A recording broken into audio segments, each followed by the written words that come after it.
Hi, welcome to Let's Talk Bonds, INR Bonds Post Policy Brief.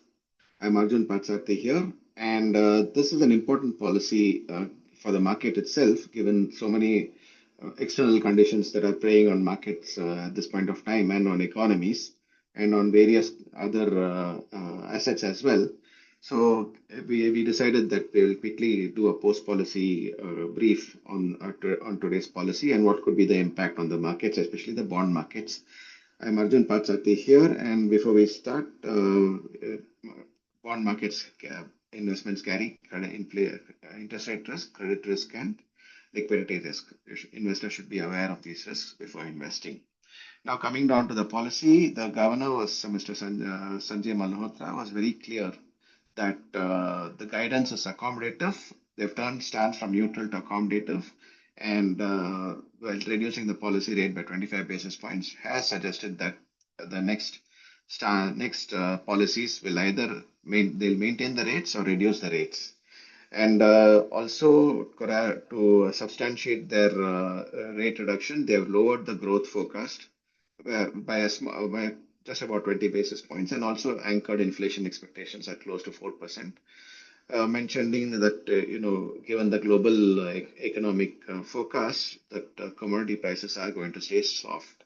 So, in all aspects, the policy is definitely very accommodative, and the RBI has clearly also spelled out liquidity that from a deep deficit, they have infused a huge amount of structural liquidity through purchase of government bonds.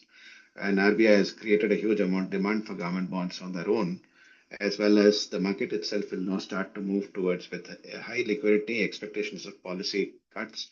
And also that globally itself, the US dollar seems to be weakening, which the governor had mentioned from the rupee had touched the dollar rupee had gone down to lows of 88, and now it's come down to around 86 half levels. And given that the U.S. economy itself is going through a lot of volatility due to various issues that is facing them. Now the dollar could start to weaken further. Now, the main issues for the US dollar is that one is that the, um, the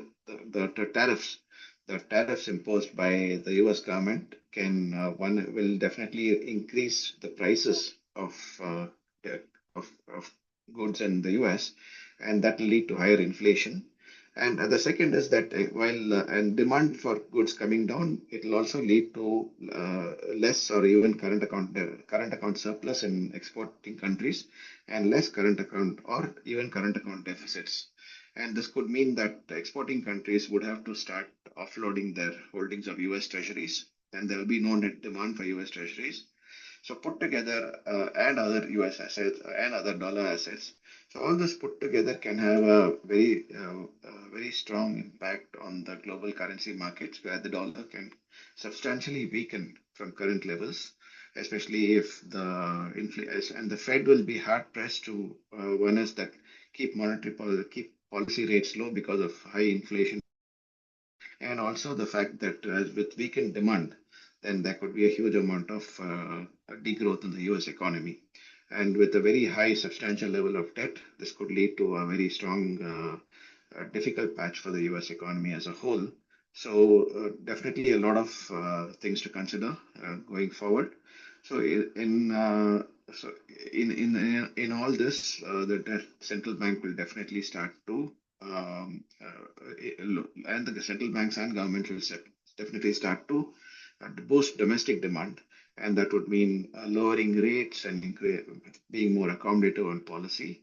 And while markets have to initially will factor in a huge amount of rate cuts and more rate cuts and softening of policy rates, and which will drive down the 10-year yield. They should also be watchful of the government start taking fiscal measures, and if they start to increase the borrowing substantially and taking up fiscal deficit, then the government bond yields will start to rise from lows wherever it's gone to. So markets will be watchful of that as well.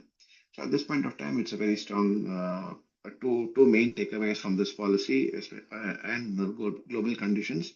One is that 10-year GSEC yields can go down, In the US itself, US Treasury yields can go up sharply as global central banks start to offload currencies because the economies of now no longer having any kind of current account surplus, or they're even going down to current account deficits.